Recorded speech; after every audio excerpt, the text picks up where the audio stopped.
All right, everyone. So I want to talk to you guys about one of the biggest stories being discussed in Israeli society right now, and that is the leaking of footage showing Israeli soldiers torturing a Palestinian detainee. The Israeli right-wing fanatics, the lunatics, the unhinged, the hardliners, the far-rightists, the Third Temple lunatics, whatever you want to call them, are upset not about the fact that someone was tortured, sexually tortured, sadistically tortured by Israeli reservists. No. They are upset about the fact that someone actually leaked out the footage of the torture. They are not mad about the torture. They're mad about the fact that someone actually shed further light upon the torture.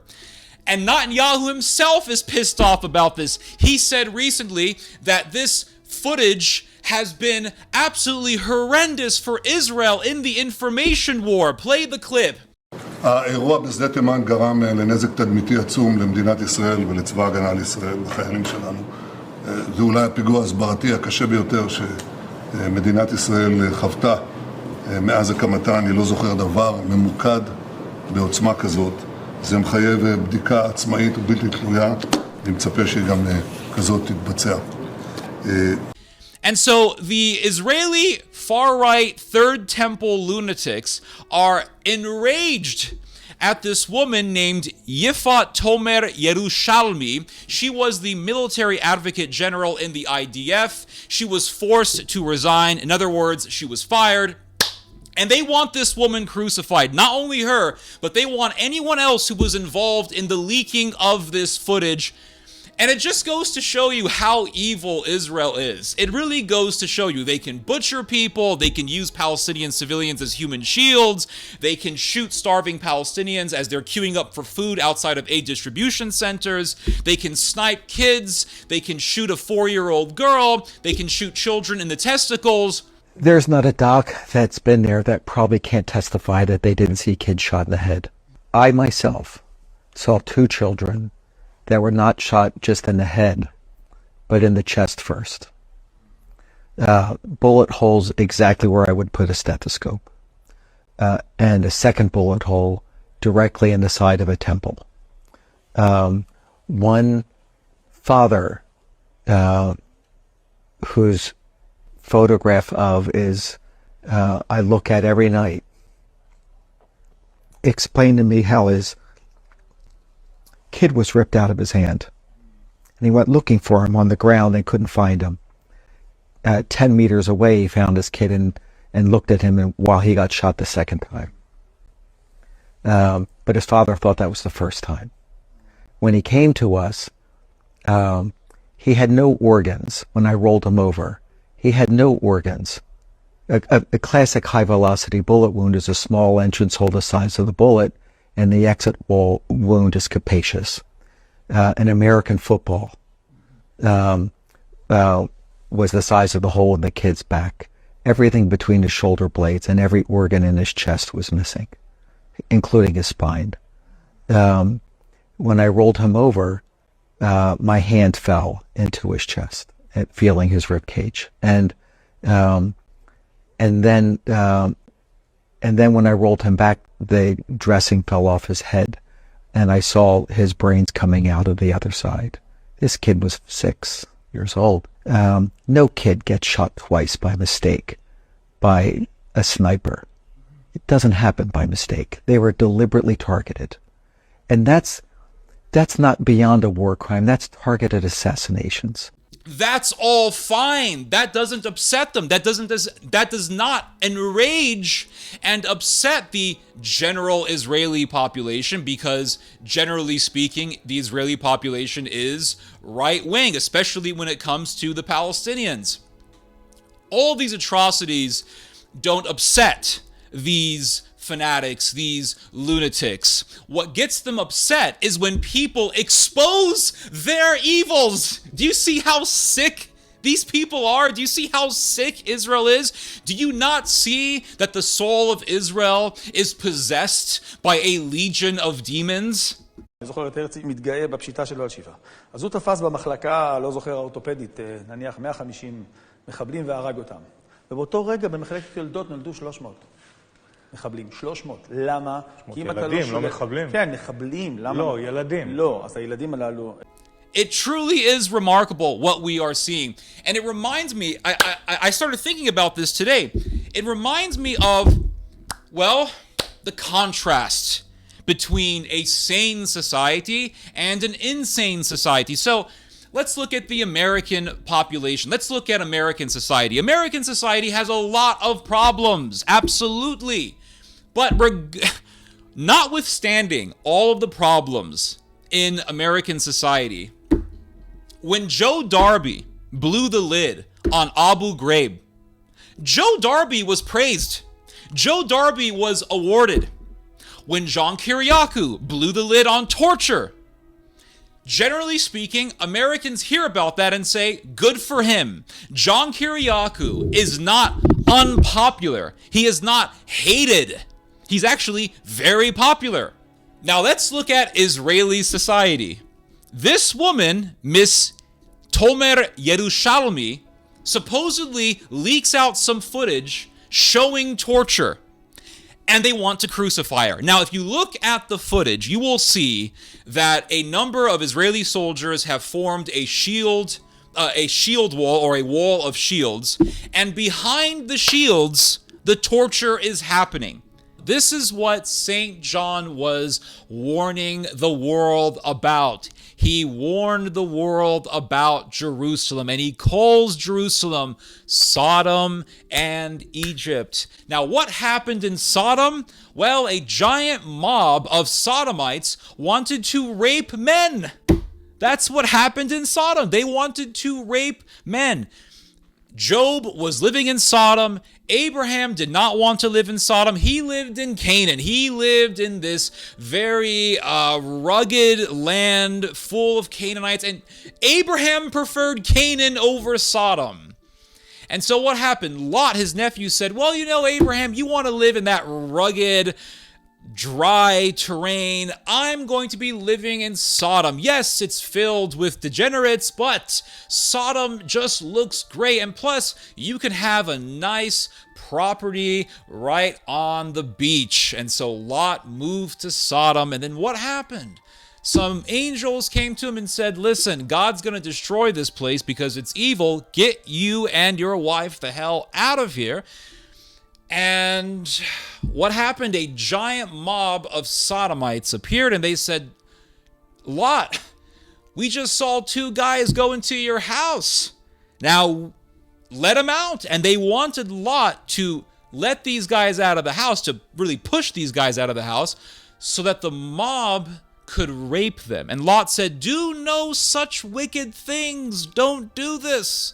And the mob said what? The mob said, you make yourself a judge over us. And so because of that, we will deal worse with you than what we're going to do to the two men in the house. And so they were mad at Lot for pointing out their evils and for imploring them not to do their evils. And what do we see in Israel? We see a woman who leaks out footage showing evidence of this sadistic torture being done by these Israeli reservists. These Israeli reservists not only tortured this man, but they sodomized him. And the synagogue of Satan is mad, not at the torturers, not at the sadists, not at the sodomites. They're mad at the woman who leaked the footage out. They're mad at anyone who was involved in the leaking out of this footage. It's the spirit of Sodom. And so St. John says Jerusalem is Sodom. And we see the spirit of Sodom in the soul of Israel. Now, this story in Israel reminds me of another biblical story. Not a whole lot of people talk about this story, but it's very, very interesting. Go to the book of Judges. Go to the book of Judges. And it talks about this man who was traveling. He was sojourning, and he was with his girlfriend, his concubine, and he's going through the lands of the tribe of Benjamin. All of a sudden, he meets this old man, and this old man tells him, "What are you doing here? Don't you know it's dangerous for people who are not of this land to be walking here so late in the day?" So he shows some hospitality, and he brings this sojourner and his concubine into his home, and he feeds them.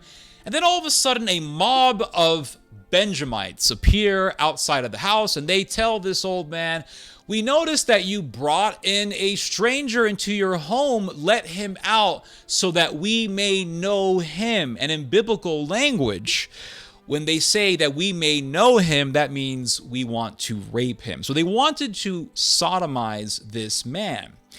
And the old man says, don't do this. They end up getting their hands on the man's concubine, and they rape her to death. They rape her to death. And so what happens? The other tribes of Israel get together. The elders of the other tribes of Israel get together, and they say, "Who could do such an evil crime? Surely the elders, the leaders of the tribe of Benjamin, will give us the criminals who did this, and we'll put those criminals to death." So they sent out some delegates to the tribe of Benjamin, and these officials told the tribe of Benjamin, "Okay, hand over the criminals." And what happened? The tribe of Benjamin said no. And not only did they say no, but they tried to kill the representatives of the other tribes of Israel to defend the sodomizers. That same evil spirit is in Israel today. Because what happened last year? You had these evil, sadistic IDF reservists, and these guys tortured this Palestinian detainee, and they sodomized him. And some Israeli police officers showed up at the State Timon prison camp to arrest the torturers, to arrest the sodomizer. And then all of a sudden, a mob shows up, and the mob raids the entire prison camp. Not to go after the sadists, the sodomizers. No. They raided the State Timon prison camp to defend the sodomizers. To defend them. Just like the tribe of Benjamin became violent to defend the rapists. It's the same evil spirit. It's the same evil spirit. But yet, according to John Hagee and Pastor Jack Hicks or Hibbs or whatever the hell his name is, and according to Mark Discroll, and according to that other sicko, what's his name, Brandon Tatum, whatever the hell his name is, he went on the Piers Morgan show to say that Israel has the right to starve Palestinians to death. They could starve them to death if they wanted to. That's their decision. They don't have to feed these people. They could have starved them to death if they wanted to. According to all of these sick, satanic bastards, we have to embrace Israel. And the children of Abraham, that is both by belief and by genetics and by government, God says, I will never abandon the covenant I've made with them. It is eternal. And since Israel has been defending itself against the attack and making sure that it doesn't happen again, well, that doesn't follow the narrative of what's going on in the world. And so people are now saying, ceasefire, we must stop because there's innocent Palestinians dying. There are, in war, innocent people who die. That's called war. It's the collateral of war. Embedded within the Palestinian people is Hamas. They look like Palestinians. They claim to be Palestinians. They wear the same shirts, the same tennis shoes. But this is a cancer within a people group. And listen to this. It is an area called Gaza that is throughout your Bible. And it is an area, frankly, from Scripture that has been cursed and that has been occupied by people like Goliath and giants of the land and Israel's famous Philistine warriors. It's a land that is destined for war. It's pathetic until Christ returns. So listen, the Palestinians are people who the Egyptians do not want in their country. The Jordanians don't want them. The Saudi Arabians don't want them. Turkey doesn't want them. Iran doesn't want them. Iraq does not want them. Nobody wants them. When I say it's a critical thing that you stand and pray for Israel, Christian, what are you doing? Jesus is going to ask you this in the day of judgment. What did you do to the least of these, my brethren? Matthew chapter 25. What did you do? Did you know that? When Christ returns, he's going to ask, what did you do to me when I was hungry and thirsty, or naked, or sick, or in prison? Jesus was talking to, what did you do to my brethren? Who is he referring to? He's not referring to the church, I'll tell you that. Read it in its context. He's referring to, in Matthew 25, what did you do to my brethren, the Jews? If these torturers, if these sadists were arrested and they were tried and they were punished and that was it, I would not be talking about this story, because in that case, justice would have been done. But that's not what happened. You had the torture, you had the sodomy, you had the sexual torture that was done. And then when the police showed up to arrest the criminals, a mob of Israeli right-wingers came to defend the criminals, to defend the sodomizers. And not only that, it doesn't stop there. It doesn't stop with that. Now you have this entire political apparatus, Netanyahu included, Netanyahu, the prime minister of Israel included, coming out to defend the criminals and calling for the punishment of anyone involved in the leaking of this footage, showing the torture. The evil, the rot, the satanic nature is deep in the soul of this nation. And they want to go after anyone who goes against them, just like the people in Sodom wanted to punish Lot for saying, don't sodomize these men. Just like the tribe of Benjamin wanted to murder those representatives of the other tribes of Israel because they came to arrest the rapist. That evil spirit, this spirit of Sodom, possesses the soul of Israel because, well, it's Jerusalem. And what does St. John call Jerusalem? Sodom and Egypt. And this way of thinking, this agenda to deny crimes and to cover up for them, can be seen in plain sight in the most famous representative of Israel's settler cult. I'm talking about Daniela Weiss. There is a video of Daniela Weiss in which she is confronted by an interviewer about an assault on an elderly Palestinian woman by a settler. And he shows her the video because she, in this interview, says there is no settler violence. There's only violence against settlers. And this interviewer says, no, what are you talking about? Here's a video of an elderly Palestinian person being assaulted, being beaten. And you know what she does? I'm not looking. I'm not looking. I'm not looking. This is the state of the Jews, not the state of Arabs. International law is not supportive of your plans for this land. The US President Donald Trump has made it clear he's not with you in your plans to annex this land for the state of Israel. Who is on your side? Our sovereignty is here anyways, because we got it from God. Does your understanding of God's word and giving you your right to be here, does that include violence against Palestinians to get them off the land? Well, there is no settler violence. Do you mind if I show you a video? No, I don't believe in videos. I do not watch it. What do you want me to close my eyes? Well, this is the reality. I don't see it. This is the reality. I don't see it. You can show it to your audience. I do not see it. But if you say to me there is no settler violence, I'm no example. There is violence against settlers. No settler violence. I'm not looking. I'm not going to look. I'm not going to look. Why doesn't she want to look? Why don't you want to look? Because you want to deny the evils that your cult does, your third temple, demonic, satanic cult does. And that interview, that video, is a microcosm of the demons that currently possess the soul of Israel. And eventually this cult, eventually these fanatics are going to become so powerful, so big, they are going to go after anyone who goes against them in Israel. They're going to kill other Jews. They're going to slaughter other Jews. And they want to build a third temple.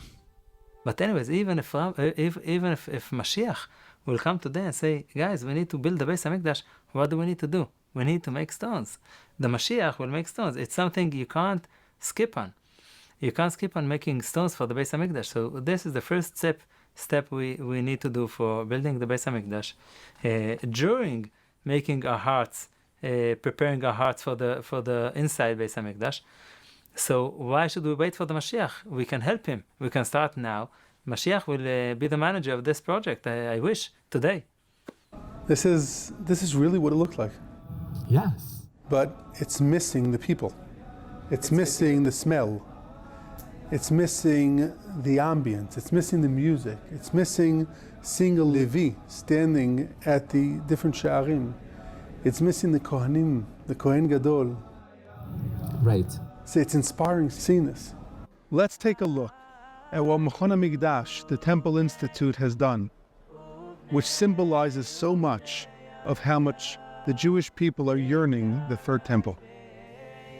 Dozens of Kohanim have already purchased the unique clothing that they're supposed to wear when Beit HaMikdash is going to be built, and they're going to be doing their avoda in Beit HaMikdash. The clothing we see right in front of us is just one example, made out of cotton, beautifully done, ready for the Kohanim for Beit HaMikdash. The Leviim, the Levites, have important roles in Beit HaMikdash as well. They're going to be playing the trumpets. They're going to be singing. They're going to be standing at all the sha'arim, all the gates of Beit HaMikdash. The Temple Institute, Machon HaMikdash, has already prepared your instruments. The one item that Machon HaMikdash is not preparing is Aron HaBrit, the Ark of the Covenant. Why? Because the Rambam, Maimonides, tells us that the Aron HaBrit from the previous Beit HaMikdash, from the second Beit HaMikdash, is hidden somewhere. And Be'ezrat Hashem, when the third Beit HaMikdash comes, that is the one item that we're going to have from the second Beit HaMikdash that's going to come back to the third Beit HaMikdash. So there's a replica that they prepared to get us into the atmosphere of the third Beit HaMikdash. And if they build a third temple, they're going to say, you see, our religion dominates Israel. Israel is a religiously Jewish country. We have to purge out the foreigners. And that also means we have to purge out the Jews who are against us. And they will slaughter other Jews. What happened the last time Israel had a temple? After the crucifixion of Jesus, they were butchering each other. They were butchering each other over who was going to control the temple, but the zealot faction butchered all of the Jews who went against them. They butchered the Jews who said, let's not have a war with Rome. That's not a good idea. And they butchered those Jews. So it says here that the IDF reservists accused of abusing the Palestinian at the Sde Taman facility held a press conference calling for their charges to be dropped and for the military advocate general who took responsibility for the leak to be prosecuted. They want to crucify this woman. Now, if you look at the details of the torture, it's pretty horrific. For one thing, the torture took place in Israel's infamous Sde Taman prison camp. Now, I say infamous not in a good way. It's infamously horrific. It's Israel's house of horrors. It's the Hotel Jerusalem. If you look at the details of the torture, you will see how horrific this is, and you will see how sick these hardliners are for getting mad about the fact that someone has actually exposed this evil. This Palestinian detainee was tortured. They broke his ribs. They punctured one of his lungs, and they sodomized them. And according to the doctor who actually did a physical examination of this victim, this man was suffering rectal damage, which means they shoved something into his anus. They stabbed his anus. Like what those rebels, those lunatics that NATO was backing in Libya did to Gaddafi. They sodomized Gaddafi. Okay, so you have these Israeli lunatics who did the same thing to a Palestinian detainee. And that's what they're defending? In fact, if you don't believe me, here is a real-life example of a Likudist defending sodomizing a Palestinian detainee. His name is Hanok Milvitsky, and he is a Likudist. He is a member of the Knesset, as far as I know. And here is a video of him defending sodomizing a Palestinian detainee. In fact, he says that if you're a member of Hamas, we have every right to sodomize you. להכניס מקל לרקטום של בן אדם זה לגיטימי? כן, אם הוא נוח'בה הכל לגיטימי לעשות לו. אוקיי, הכל. הכל. זה מה שרציתי. הכל, האנשים האלה, אתה יודע מה עשו? אוקיי. טוב. יש דברים שלא עושים. So it says here, Prime Minister Benjamin Netanyahu said on Sunday that the video leak showing the abuse of a Gazan detainee at an Israeli facility last year may be, quote, the most severe public diplomacy attack Israel has ever faced. It's like, yeah, we butchered all these kids, tens of thousands of children dead, tens of thousands of civilians dead. Oh, let's also look at the internal report from the IDF showing that 83% of the people that the IDF killed were civilians. Most of the, and by the way, they talk about this ceasefire. How much of a ceasefire is it when you hear about Palestinians still being butchered? It's not much of a ceasefire. The ceasefire, the so-called ceasefire, has only decreased the amount of killing by a certain extent. The killing is still going on. They butchered over 100 people not too long ago, and around 43 or 46 of those people were children. So almost half of the people killed in that massacre were kids. And if you look at the internal IDF report that got leaked out, that wasn't supposed to be known to the public, by the way, but it got leaked out somehow because there are still some good Samaritans left in Israel. But it got leaked out. And this internal IDF report states that 83% of the people that Israel killed in Gaza were civilians. 83% civilian death rate. And according to Netanyahu, that's not the worst of it when it comes to these facts being used as ammunition against Israel. No. Sniping children, shooting kids in the head, shooting kids in the testicles, shooting starving Palestinians as they're queuing up for food. I myself walked through mass graves, and I interviewed witnesses to people being buried in that mass grave. And several witnesses have told me that on one night, they saw two children dressed in a bright red and a hunter green shirt that were buried alive by an Israeli soldier team, that the bulldozer with a cup full of dirt pushed them into the mass grave, which I walked through. It's at the Al-Aqsa Martyrs Hospital in the back courtyard.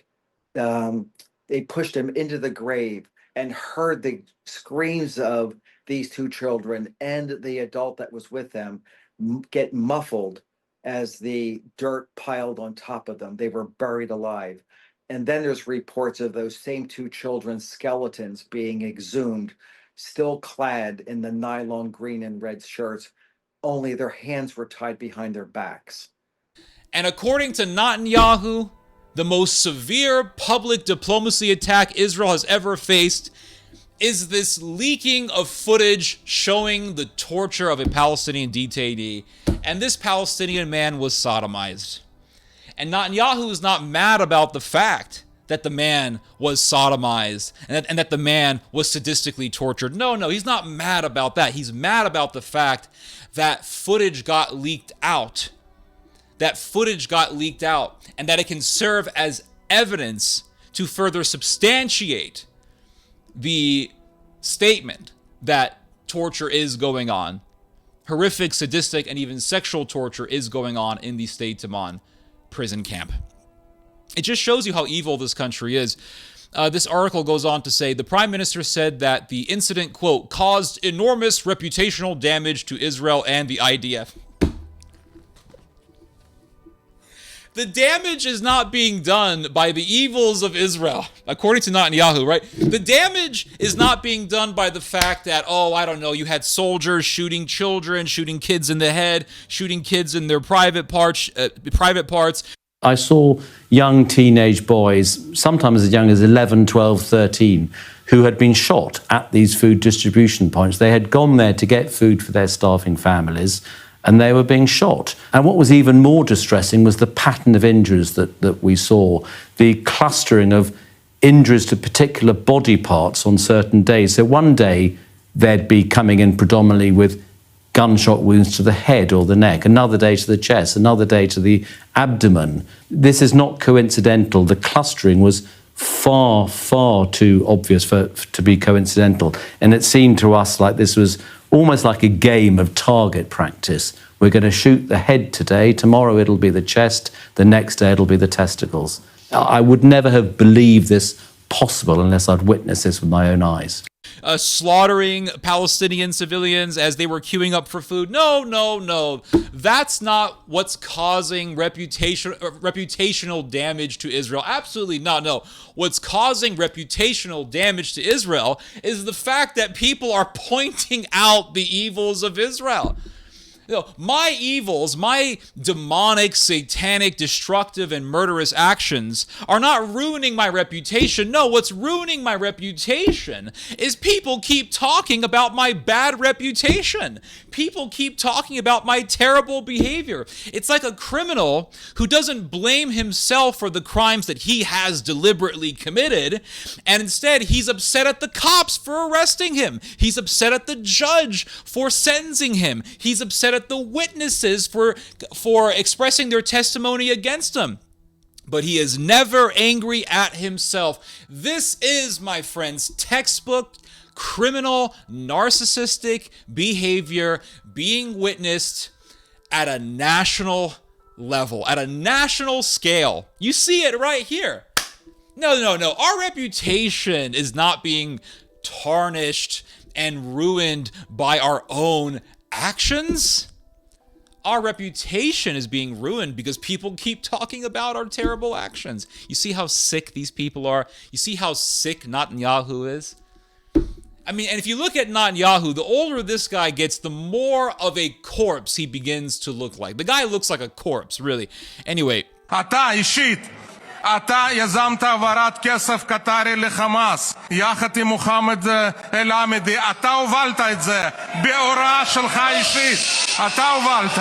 ב-2020 אתה שולח את ראש מוסד יוסי כהן יחד עם הרצל הלוי לקטר להתחנן להגדיל את הכסף הקטרי. למה אתה מתנגד לוועדת חקירה ממלכתית? כי אתה יודע, כל הישיבות האלו, ישבה קצרנית, כתבה מילה במילה. לא תוכל לברוח, לא תוכל לגלגל אחריות על אחרים. It says here that Netanyahu added, quote, I do not recall an incident of such intensity. This requires an independent and impartial review, and I expect that one will be conducted. Damn it, we want whoever was involved in this league to be crucified. They wanted to crucify Jesus because he was pointing out the evils of the Sanhedrin. He was pointing out the evils of the priests, the Sadducees, the Pharisees, and they wanted him crucified, and they got him crucified. Well, now you have the present-day synagogue, the present-day Israel, wanting to crucify people who expose the crimes of Israel. My goodness. Earlier on Sunday, the IDF reservists accused of abusing the Palestinian from Gaza at the State Taman facility held a press conference during which their lawyers called for the charges to be dropped, cancel the trial immediately, and prosecute the military advocate general, said attorney Adi Kedar. Do not prosecute. Do not judge the criminals. Don't judge the guy who sodomized the detainee. Don't judge the people who sadistically tortured this man. No, no, no. We want the person who leaked out the footage to be prosecuted. It's a criminal organization. Israel is controlled by a criminal organization. It's this fanatical, hardline, militaristic, jingoistic, ultra-nationalistic Third Temple mafia that is controlling much of Israel, and it's getting more and more powerful. It's getting more and more powerful, and this way of thinking is becoming more and more popular. It's becoming more and more widespread. And the thing is that the ultra-religious, the ultra-nationalist, the ultra-Zionistic people in Israel are having most of the kids, which means they are going to fully dominate the country in the future. אנחנו כובשים את ארץ ישראל! אנחנו משחררים את עזה! אנחנו מיישבים את עזה! אנחנו מנצחים את האויב! אנחנו אומרים תודה לקדוש ברוך הוא! אנחנו מבקשים ממנו עוד! לא מספיק. אנחנו מבקשים ממנו עוד! עוד יותר טוב בעזרת השם, מתוך אחדות ירושלים, מתוך קדושת ירושלים, מתוך שמחת ירושלים, נזכה בעזרת השם להרחבת גבולות ארץ ישראל, לגאולה שלמה ולבניין בית המקדש כאן במהרה בימינו, אמן. These Third Temple lunatics are going to be really the end of Israel. They're going to lead Israel into its own demise, and they are currently leading Israel into its own demise. It says here in this article, the indictment against the five reservists alleges that they beat the detainee, dragged him across the floor, stepped on him, and used a taser against him. One reservist, the indictment says, also stabbed the detainee in the buttocks, causing rectal injury. The detainee suffered broken ribs and a perforated colon. They sodomized this guy. And a sane society would be upset that such evil is being done by members of their armed forces. But no, not Israel. Israel is upset about the fact that someone actually exposed this evil. When one of the defendant's lawyers was asked by Haaretz how he explained the stab wound, he answered, "There is no proof. It was them. They had no sharp object with which to do this." The IDF chief announced that he plans to compile a list of recommended candidates to replace Tomer Yerushalmi and submit it to the defense minister. So they fired this woman. And here's the thing. There is an agenda at hand here. The agenda is not only to defend these criminals. The agenda is also to fully supplant, to fully have the power of the hardliners, controlling the country, and eclipsing the authority of Israel's Supreme Court. How do I know this? Well, they do not want Israel's Attorney General, Gali Baharav Miara, to be involved in the investigation of the leak. They don't want her involved. And they say, we don't want her involved because we think that she could have, or this is what they say. They say, well, we think that she is personally involved in the matters of investigation, so we don't want her involved. Why don't they want the Attorney General to be involved? Well, it's because they want to supplant, they want to replace and eclipse the authority of the Supreme Court. And this goes back to the agenda, or one of the main agendas for the Israeli far right, and that is to really make the authority of Israel's highest court useless. They want to render Israel's highest court to be utterly useless. And they want the Knesset to overtake the authority of the Supreme Court, because they know, the far right, the hardliners, the Third Temple lunatics, the synagogue of Satan, whatever you want to call it, they know that they are dominating Israel, and they know that they are growing in numbers, and they know that in the future they're going to have enough numbers to fully dominate Israel. And so they want to remove the Supreme Court. And they want only the Knesset to have supreme power, or they want the Knesset to have the supreme power over the Supreme Court. Because at that point, if the Supreme Court becomes powerless, all they have to do at that point is just fill up the Knesset, and they have supreme power. This was the main agenda of Netanyahu before October the 7th. Before October the 7th, the hardliners wanted to do a judicial overhaul. They wanted to render the authority of the Supreme Court to basically just a figurative institution. And this was the biggest, hottest point of contention in all of Israel's society before October the 7th. It was so contentious. It was so polarizing. It caused such a stir, so much rage in Israeli society that Israel was at the point of a civil war. It was on the verge of a civil war. Even Charlie Kirk talked about this. Israel was on the verge of a civil war before October the 7th, before the October the 7th attack happened in 2023. And I believe that the Israeli government and the powers that be in Israel allowed the October the 7th attack to happen. They at least allowed it. Maybe they were somehow involved in it directly, but they at least allowed it to happen in order to hit multiple birds with one stone.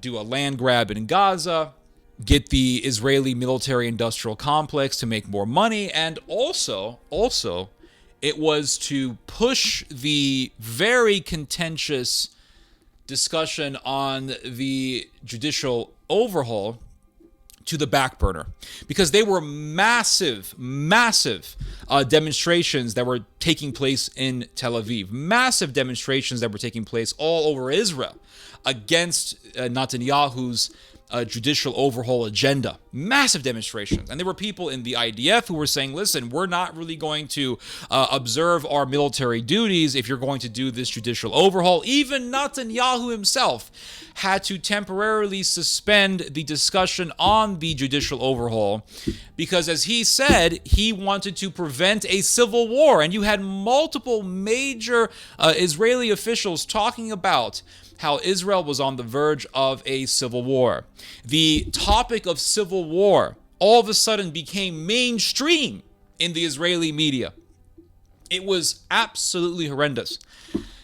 And so by allowing the October the 7th attack and by commencing the slaughterhouse in Gaza and commencing the land grab in Gaza, or commencing the beginning process of the land grab in Gaza, and doing the genocide in Gaza, the Israeli government pushed the entire very contentious issue of the judicial overhaul into the back burner and really hindered the energy for all of those demonstrations and for further demonstrations in Israel's society.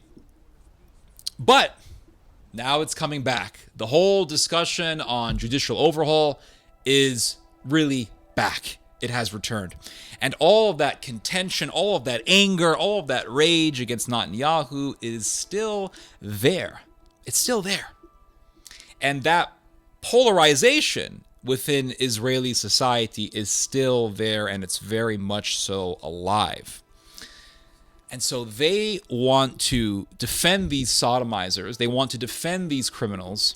They want to crucify whoever was involved in the leaking of the footage, but also they want to render the authority of Israel's Supreme Court to be useless so that the hardliners and the Third Temple fanatics and the synagogue of Satan can further entrench its power in Israeli society.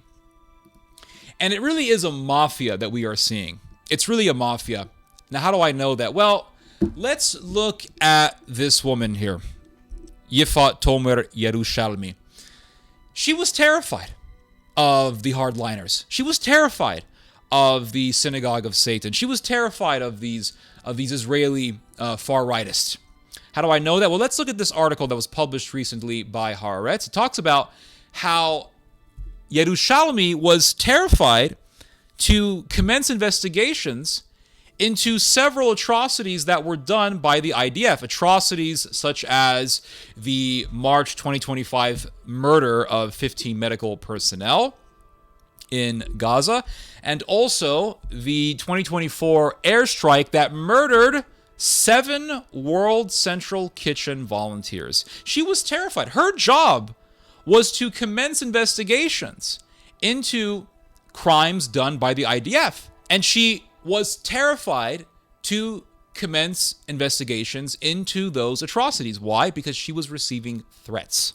Now, about the murder of the 7 volunteers from the World Central Kitchen, it says here that Tomer Yerushalmi transferred the case to the IDF's Operational Investigation Mechanism. Now, it was her job to commence investigations into such crimes, but no, she simply transferred this case to the IDF because she wanted nothing to do with it, because she was terrified, because she's dealing with a mafia. There was talk that she was being threatened by the right and that these threats also reached her private home. But today, this explains the feeling in the prosecutor's office that she was avoiding opening investigations and decisions on the most pressing issues. Tomer Yerushalmi's conduct drew further scrutiny last March when an IDF unit killed 15 medical personnel in Gaza. According to the Gaza Health Ministry, some of the workers were found with their hands bound and their bodies showed signs of head and chest injuries and were buried in a deep pit to prevent their discovery. So they massacred these medics. They had some of these guys bound. They beat these guys, murdered them, and they buried their bodies in a mass grave. She was supposed to be involved in the investigation of this crime, and she wanted nothing to do with it. Why? Because she was terrified. Terrified of what? The synagogue of Satan! That's what she was terrified of. The legion of demons that currently possess the soul of Israel is only going to grow in the number of demons it contains. And it reminds me of what Jesus said. He said, this generation is like a man who is possessed by one demon, and that demon leaves his body and brings back 7 more demons. And what Jesus was saying was that Israel is going to become more and more evil, more and more wicked. And that's what I'm saying. Israel is going to become more and more demonic. And it's Sodom. And this spirit of Sodom is only going to make itself more and more clear. What happened 40 years or so after the crucifixion? 40 years or so after they cried out, crucify him, crucify him. What happened in Israel? The Jews began to butcher each other. The Jews who said, let's not have a war with Rome, were butchered. The Jews began to butcher each other over who was going to control the temple and who was going to control Jerusalem. And there was one faction that ended up taking over the temple. They were called the Zealots, the Zealot faction. And after they took over the temple, the historian Josephus, who was our main source for the Roman-Judean War, tells us that the Zealots made Jerusalem into a brothel. Not a brothel in the conventional sense of the word. And in that, I mean, it wasn't that the men were having promiscuous sex with women. No. It was much worse than that. It was that the men began sodomizing each other. This is what Josephus tells us. And the Zealots turned, as if overnight, to homosexuality.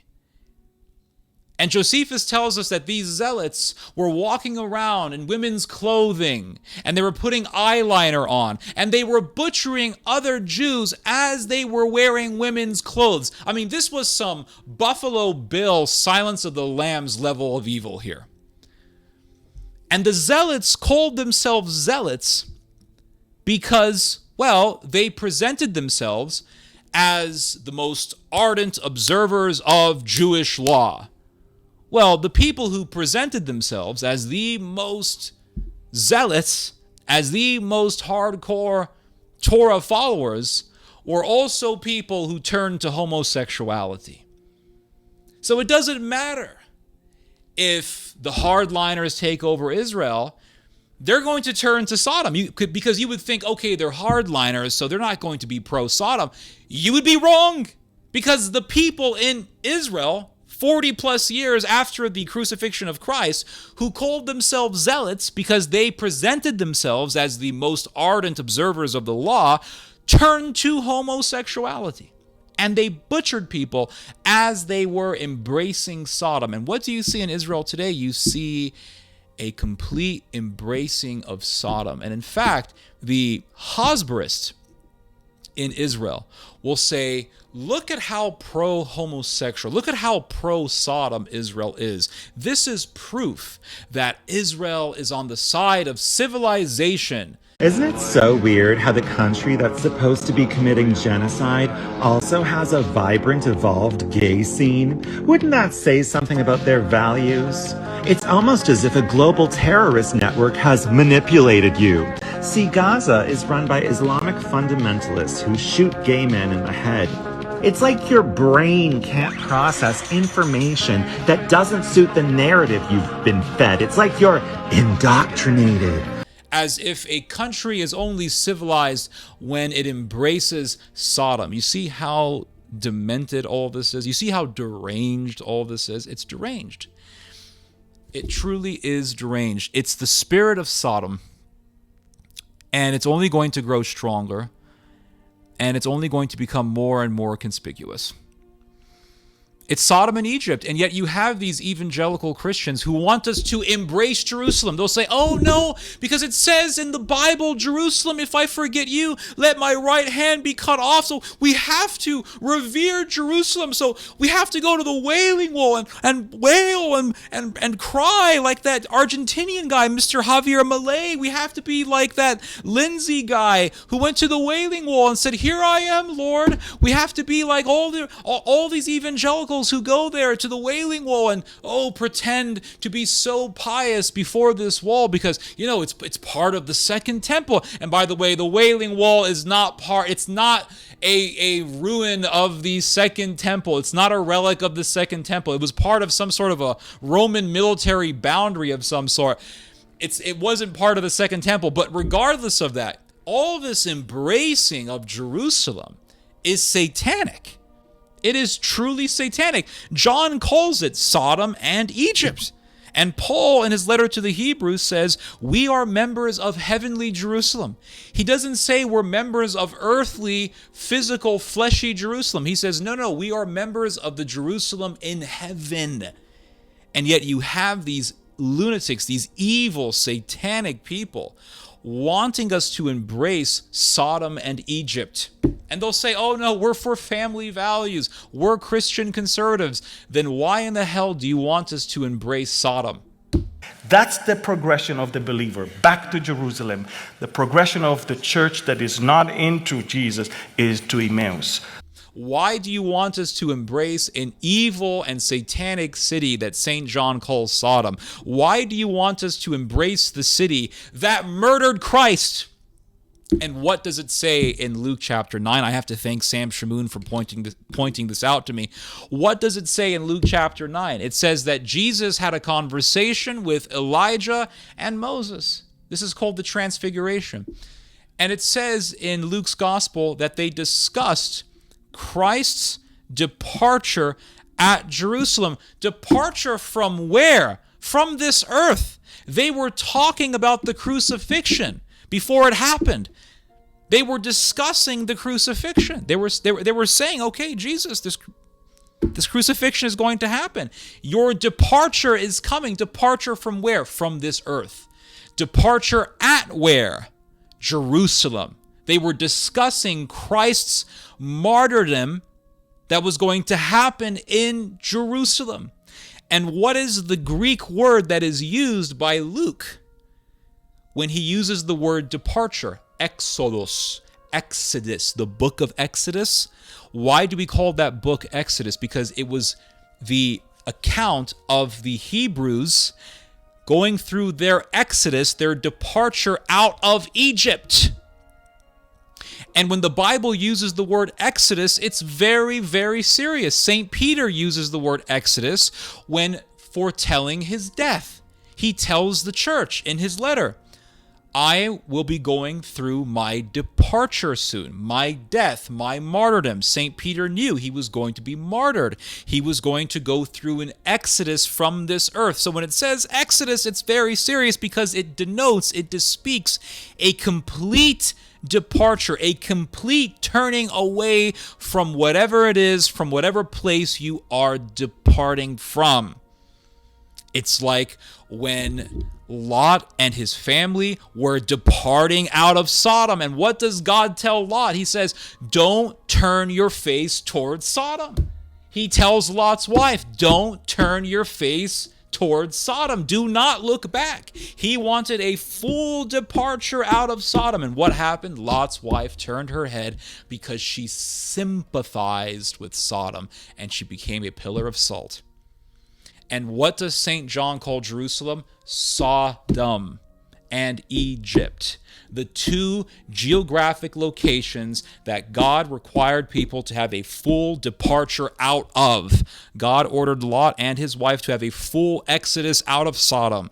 God ordered the Hebrews to have a full exodus out of Egypt, which means because Jerusalem is Sodom and Egypt, and because Christ had his exodus at Jerusalem, the exodus out of Jerusalem is total. We have to have an exodus from physical Jerusalem towards heavenly Jerusalem. And what does the devil want? He wants us to go back to Jerusalem. And it's amazing that Netanyahu is also, he's in power again, and Trump is in power again. And I believe we're going to see prophetic things. You know, if he is a Cyrus to Israel, this may even be conducive to the Temple Mount, and ultimately, in time, to the opening of the doors of what God will do on that Temple Mount as in a temple. When America, under Donald Trump, recognized Jerusalem as the eternal capital of Israel, that was a step forward in the progression toward the building of the temple. Because when the capital recognized that is the last thing, the temple is the center of God's purposes on earth. It represents the center of God's purposes also in your life. Behind everything. And the thing is that the Bible says that the Temple Mount is really the center. Temple Mount is the ground zero of prophecy. That's where the Antichrist is going to come. That's where they're going to build a temple. That's where Messiah is going to rule from. So you're going to have a spiritual battle over that mount. Because explain why the red heifers are important. The red heifers are needed for a temple ritual, temple function, and so it's another sign of the temple coming back to Israel. But it has to be a perfect. Got to be absolute, totally red without anything. Return to Jerusalem. Go back to earthly Jerusalem. Go back. And you have so-called Christians talking about rebuilding the temple and bringing back the Levitical priesthood, the Levitical priesthood that murdered Christ. They want us to go back to that. And it's amazing if you look at the whole story of the Levites. The Levites go back to Levi. Their patriarch was a man named Levi who was one of the sons of Jacob. And then what happened? Levi was a murderer. He was a murderer. He murdered an entire Canaanite city, butchered the inhabitants, took the women, stole the animals, stole the properties. He was a mass murderer and a thief. And Jacob was so disgusted by this. He was so utterly disgusted. Why? Because the people of this Canaanite city, the city was called Shechem. The people of this city converted to the religion of Israel. They said, we will worship the God of Israel. We will convert. And Levi said no, because the prince of Shechem had sex or raped my sister, Dinah. And so the whole city now has to go through collective punishment. The whole city has to be slaughtered. So Levi and Simeon, they pretend to go along with this agreement in which the people of Shechem would convert to their religion, and the prince of Shechem would in turn have the permission to marry the daughter of Jacob. And then they wait for the men of Shechem to get circumcised, and they knew, well, they're circumcised, they just got circumcised, so they're weak and they're fatigued and they're in pain. Now's the time to kill all the men, so they went room to room to room, butchering the men of Shechem. And they did a whole-scale massacre, stole the women, stole the animals, the whole thing. And Jacob was so disgusted by this behavior. You murdered men who agreed to convert to your religion. You murdered these people. And Jacob says, Levi, let not my soul even come near you. Your descendants will be scattered within Israel. And the priesthood, the whole Levitical line, came from the line of Levi. All of the priests were Levites. You could, well, actually, no, they were from the, every time I bring this up, I always have at least one person. They were actually from the line of Aaron, which was Levi. The line of Aaron came from the line of Levi, and they were called Levites. All the priests were called Levites. All of them were. The priests who murdered Christ, Annas and Caiaphas, they were Levites. They were from the line of Levi. And so Jesus comes along, and he gives the parable of the vineyard. And he says there's a vineyard, and the owner of the vineyard rents out his vineyard to some tenants, and he sends a servant over to the vineyard, and the tenants, the wicked tenants in the vineyard, attack the servant, and the owner of the vineyard sends a second servant out, and they attack that servant. And so the owner of the vineyard says, okay, I'm going to send my son. Surely they will not harm my son. He sends his son out, and the evil tenants murder the son of the landlord. They murder the son of the owner of the vineyard. And Jesus says that ownership of the vineyard will be given over to others because the tenants that were given the vineyard were wicked. And it says in the gospel that the priests wanted to murder Christ after he said that because they knew that he was talking about them. They knew he was talking about their priesthood. In other words, Jesus was saying, you know that prophecy that Jacob told Levi that your descendants will be scattered? That's going to happen. That crime that Levi did, the punishment is here. I am the punishment. And they got mad at Christ, and they murdered him. They murdered him. Why? Because he pointed out their evils. And that priesthood was destroyed. Because what happened 40 or so years after the crucifixion? What happened was the governor of the temple, Mr. Eliezer, that was his name, Eliezer ben Hananiah, he declared that no foreigner will be allowed to sacrifice in the Jewish temple, and that would include the Caesar himself. And the Caesar said that's a declaration of war. Those are fighting words. And the rebellion commenced, and the war between Judea and Rome commenced. And the Romans eventually destroyed the temple. And the priesthood was destroyed. And many of the priests were put to death by the Roman government. The Levitical priesthood was completely wiped out. And the curse that Jacob put on Levi was fulfilled. Your descendants will be scattered. And the descendants of Levi were scattered. You don't even know where the Levites are. You have to do blood tests to figure out who actually has Levitical DNA in them, Aaronic or whatever, Kohanim DNA in them. And so what's happening? You have these Zionists who are saying, you have these Christian Zionists who are saying, let's go back to Levi. Let's go back to the priesthood that God cursed, that God destroyed. God used the Romans to destroy the priesthood, the Levitical priesthood. And Paul tells us in his letter to the Hebrews, we're done with the Levitical priesthood. We are now in the priesthood of Melchizedek, a Canaanite, the very race of those people who Levi murdered. We're part of that priesthood. We are in the priesthood of Melchizedek, not in Levi. And he also says in Hebrews, we are members of heavenly Jerusalem. And what does St. John call earthly Jerusalem? Sodom and Egypt. The two geographic locations that God required people to fully go through in Exodus from. That God required people to depart. Depart Sodom, depart Egypt. And Jerusalem is called Sodom and Egypt. We are supposed to have an Exodus. Christ had his Exodus where? At Jerusalem. St. Paul says what? We're done with the Levitical priesthood. We are with heavenly Jerusalem. And what do these evil, satanic, evangelical Zionists, whatever they call themselves, want us to do? They want us to embrace earthly Jerusalem. Because they're evil. Because they're acolytes of Antichrist. They're just like Michael Brown, Dr. Michael Brown, who says that Judaism is not Antichrist. Are you for real? Really, Dr. Michael Brown? Are you for real? Judaism is the OG Antichrist religion. It's the archetype of Antichrist religions. It's the beta model of Antichrist religions. Judaism is the original Satanism. They are the actual religious movement that called for the crucifixion of God. You cannot get any more Antichrist than that. But you have these people like Dr. Michael Brown and others who want us to embrace Jerusalem because they're agents of Antichrist.